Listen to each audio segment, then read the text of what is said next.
ekitaldia oso berriko jairo ditu zait, eta oso onare.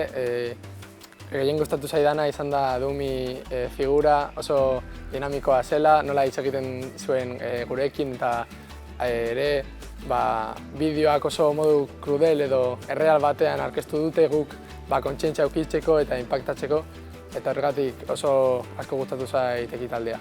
Duela 6 hilabete, nire lagun bati, klasera joaten, goizeko 8 edo, kotxe bat gainetik pasa zion, hasieran esan zioten hilko zela, eta hilabete bat geroago esan zioten zela berriz ibiliko, eta azkenean orain ibiltzen hasi da, txarto baina ondo, hobeto. Ibide zibonena, esan duena, hori nik uste dut asko hori inpaktatu gaitula, esan duenean ikusi zuela bere eta ez eukala hanka eta...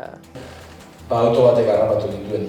Guk autoa ez genuen ikusi, ez genuen ezer entzun, hau da, korrikazoa azpide bazterretik eta batean airean aurkitu ginen eta errepidearen bestaldera bota gintuen burutik kanpora irei etxasora hori arte. Alegintzen nintzen lurretik altzatzen, baina gorputzoia osoa mugitu nezaken arren eskarreko hankar lurrari itxatzea zegoen. Halako baten, begiratu nion hankari eta hemendik bera guztia falta zen, zegoen hankari.